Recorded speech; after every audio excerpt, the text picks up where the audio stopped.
Assalamualaikum warahmatullahi wabarakatuh. Shalom, Om Swastiastu, Namo Buddhaya, salam kebajikan, salam sejahtera bagi kita semua. Kembali lagi dengan saya di sini Leonardo Sirait di channel kesayangan kita ini, Sirait Media. Oke teman-teman, kali ini kita akan membahas hal yang sangat menarik untuk kita simak bersama-sama. Nah, di video kali ini kita akan membahas masih seputar penahanan Hasto Kristianto yang sedikit aneh teman-teman ya.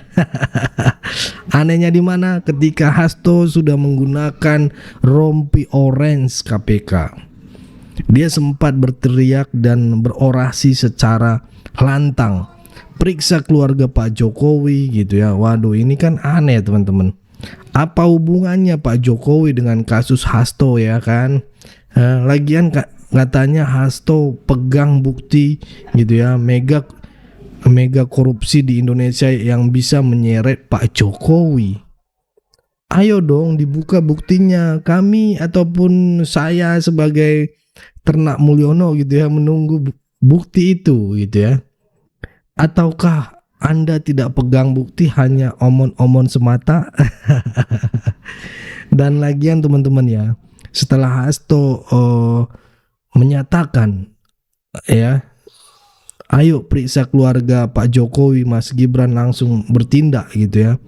Wapres kita ini langsung mempermalukan banteng teman-teman. Ini sih sangat lucu teman-teman. Bagi kita para Ternak Mulyono dan juga anak jenderal gitu ya. Tapi nyeselin bagi ternak banteng gitu teman-teman ya.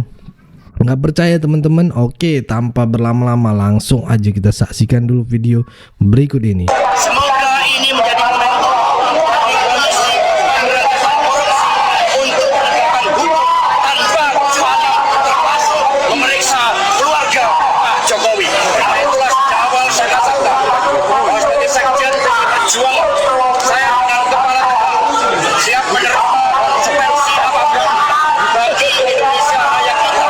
Karena Indonesia dibangun dengan pengorbanan jiwa dan raga. Kita adalah negeri berjuang, sehingga saya tidak pernah menyesal. Saya akan terus berjuang dengan api semangat yang menyala-nyala. Maaf tuh ya, jatah tunggu kok maju, gak nyambung Samsul. Masih ada etika nggak? Ketemu sama Samsul, abang salaman apa? Iya, sebagai tugas pemerintahan ya wajib. Satu-satunya momen yang paling banyak ditunggu oleh publik itu adalah pertemuan antara Masinton Pasaribu dengan Mas Wapres. Dua dari sekali Mas Wapres. Walaupun kita mungkin berasal dari partai yang berbeda-beda, dari agama yang berbeda-beda, dari suku yang berbeda-beda, tapi kita telah lahir dalam keluarga besar Nusantara. Waduh, cipika-cipiki Masinton deh kan sama Mas Gibran.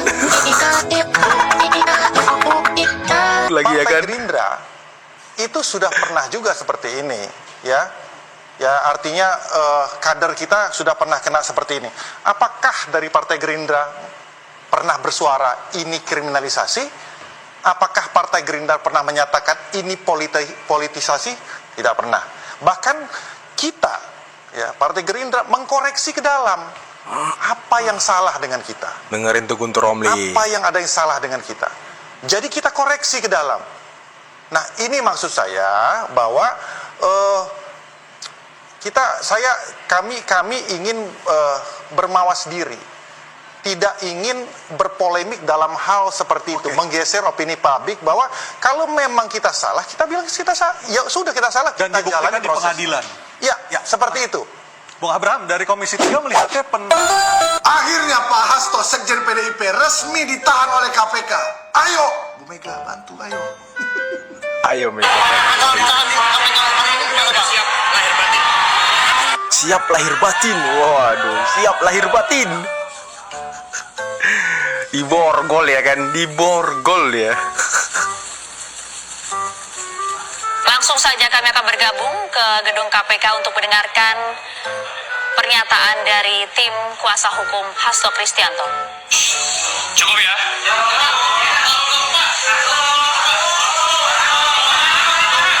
Wih, sumringah ya kan senyum-senyum guys. Ini adalah kemenangan rakyat kawan-kawan. Setelah perjuangan yang panjang ya, sudah diusulkan dari tahun 2020. Ini ada beritanya ya, untuk Pak Hasto ditetapkan sebagai tersangka. Baru era Pak Prabowo inilah Pak Hasto bisa ditetapkan sebagai tersangka dan ditahan ya. Tidak tebang pilih, tidak pilih-pilih mana kawan mana lawan, tidak. Yang salah dikatakan salah, yang benar dikatakan benar. Betul. Inilah pemerintah Pak Prabowo. Mantap. Dan apresiasi setinggi-tingginya kepada KPK karena telah berani menjalankan fungsinya untuk menahan Pak Hasto.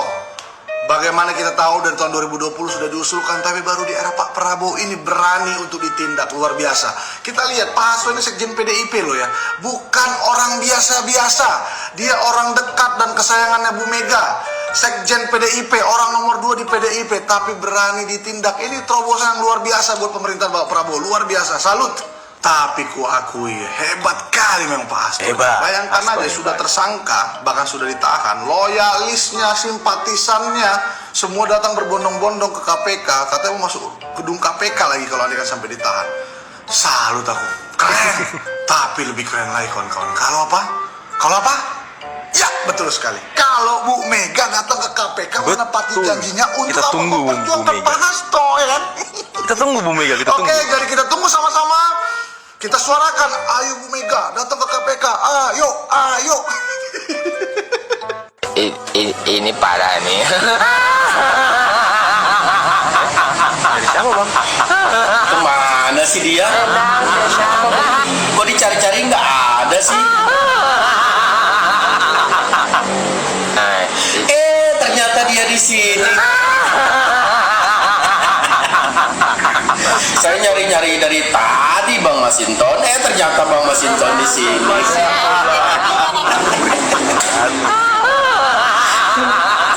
Oke lah.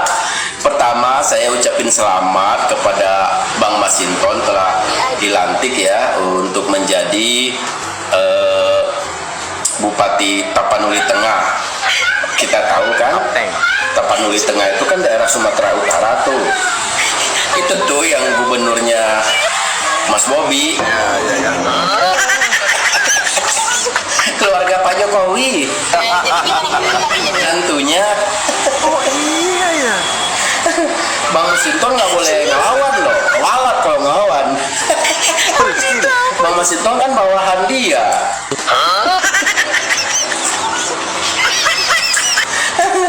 Harus nurut ya.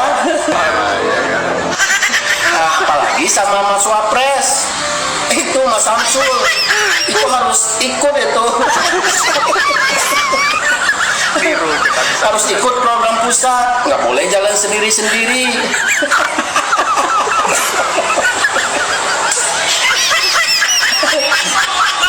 Jadi guys, Bang Masinton ini dia tuh berhasil menjadi Bupati Tapanuli Tengah, yaitu di daerah Sumatera Utara, yang mana gubernurnya nanti itu Mas Bobi Nasution, menantunya Pak Jokowi. Sekedar kalian ketahui ya, bahwa Bang Masinton ini sangat keras sekali mengkritik Mas Wapres waktu itu.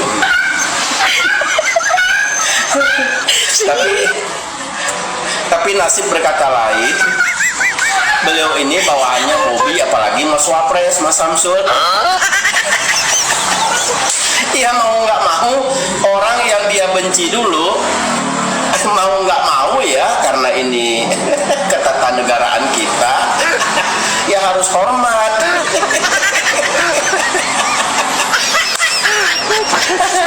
Coba Bang Masinton, saya pengen lihat dulu Bang Masinton hormat sama Mas Samsul, coba. Ini parah nih. Aja.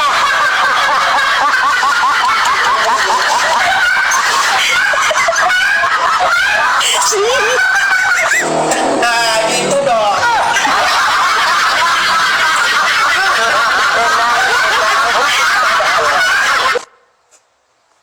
Sabar ya Pak Hasto. Padahal udah dikawal sama masa yang banyak banget ya, naik mobil suara rakyat, mobil yang sama atau kebetulan sama dengan yang kemarin dipakai sama mahasiswa kebetulan yang aja demo kayak Indonesia gelap ya. kebetulan aja kali ya Pak ya, mobilnya sama, ini mobil suara rakyat. Kayaknya emang bener-bener Indonesia ini gelap buat Pak Hasto sekarang. Pakai rompi orange, dinginnya dinding penjara. Dinginnya dinding penjara ya kan. Ibu kemana Pak Hasto? Ibu kemana? Tenang Pak, besok ditengokin pakai mobil suara rakyat ya Pak ya. Yang terbaru DFK-nya Indonesia gelap, Mas Jo. Ya itu juga ditenggarai juga kalau lihat dari jaringan BM-nya ya mereka juga ya. Ya, belum yang OCCRP, belum yang Adili, itu yang terakhir, belum yang Parcok dan sebagainya. Nah ini sudah mengganggu jalannya pemerintahan itu mesti jalan, mesti membangun, nggak bisa lagi direcoki dengan hal-hal, maaf saya sebut receh seperti ini. Nah oleh karena itu kemudian ini menjadi menu tambahan nih bahwa sosok sekjen ini yang kemudian ternyata dalam analisis intelijen ada parameter valid yang bisa disimpulkan bahwa dia memiliki kepentingan. Kita pernah membahas bahwa publik tadinya mengira ada dua kubu yang bersaing internal PDIP antara Mbak Puan dengan Mas Nanan, tapi ternyata ada kubu tersembunyi di balik kubunya Mas Nanan ini yang juga punya kepentingan tersendiri. Saya katakan tersembunyi sehingga publik tadinya melihat dua, ternyata tidak.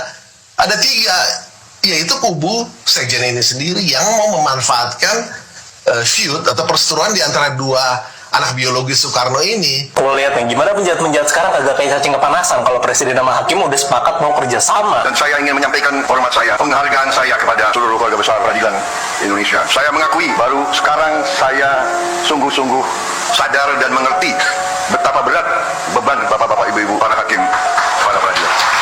Rakyat kita berharap keadilan. Rakyat kita, apalagi yang paling lemah, yang paling miskin dan paling tidak berdaya, tempat terakhir mereka mencari keadilan adalah kepada para hakim. Karena itu saya bertekad untuk bekerja sama dengan legislatif. Kita akan bicarakan bagaimana kita harus memperbaiki kualitas hidup semua hakim. Ya sendiri aja, dari kemarin pada bikin ribut sendiri, bikin onar sendiri, heboh sendiri. Udah ketakutan soalnya bahan korupsinya udah diganggu. Panik soalnya para hakim di legislatif udah dirangkul sama presiden. Penjahat yang ada di level supervisor sama manajer nyuruh cunguk-cunguknya bikin keributan. Bayar demo-demoan, bayar media yang bisa dibayar, bikin keributan sama fitnah di Twitter. Yang keras mengatasnamakan demokrasi, kemanusiaan. Padahal dibalik semua itu, yang ada di kepala mereka cuma duit sama kekuasaan. Mikirin diri sendiri sama kelompoknya doang, gak ada mereka mikirin rakyat kecil beneran. Dan rakyat kecil itu cuma jadiin bidak catur doang sama mereka. Bukan kan pikiran sama hati kalian ngeliat kejadian kayak gini. Siapa udah ketahuan, cara penjahat ini melakukan serangan udah kelihatan. Gue mendengar tebakan kalian di kolom komentar. Jadi ada beberapa hal yang bisa kita lihat dalam video ini ya teman-teman. Yang pertama, bagaimana Masinton Pasaribu dirujak habis-habisan oleh Mas Gibran dan juga netizen ya. Saya juga baru sadar tadi teman-teman, ternyata Tapanuli Tengah itu di Sumatera Utara yang juga gubernurnya Mas Bobi. Dan kemarin kan Masinton sangat keras menyoraki atau menyuarakan dinasti ya, pokoknya mengkritik Mas Gibran lah dan segala macamnya gitu ya, bilang Samsul dan sebagainya gitu ya. Sekarang jadi atasannya gitu ya. Ya, dua lagi atasannya, gubernurnya dan juga wapresnya gitu ya, semuanya keluarga Pak Jokowi ya. Tadi Hasto katanya periksa Pak Jokowi ya, keluarga Pak Jokowi gimana mau diperiksa, ayolah kasih buktinya ke KPK, buka buktinya ke publik ya kan, biar dipanggil gitu, diperiksa gitu, apakah benar, apa cuman omon-omon gitu ya. Oke. Cukup segitu dulu teman-teman, berikan tanggapan teman-teman yang menonton video ini bagaimana. Pesan saya pokoknya tetap jaga persatuan Indonesia, jangan mau dipecah belah, jangan mau diadu domba, karena NKRI harga mati. Saya Leonardo Sirait mau undur diri, bye-bye.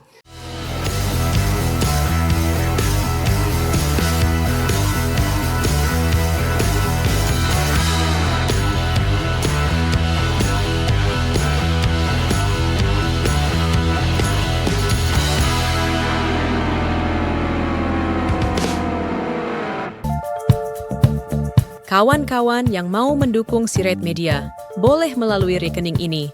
dan bisa melalui Kris Mobile Banking ini. Dengan cara scan barcode Kris ini di mobile banking, kawan-kawan.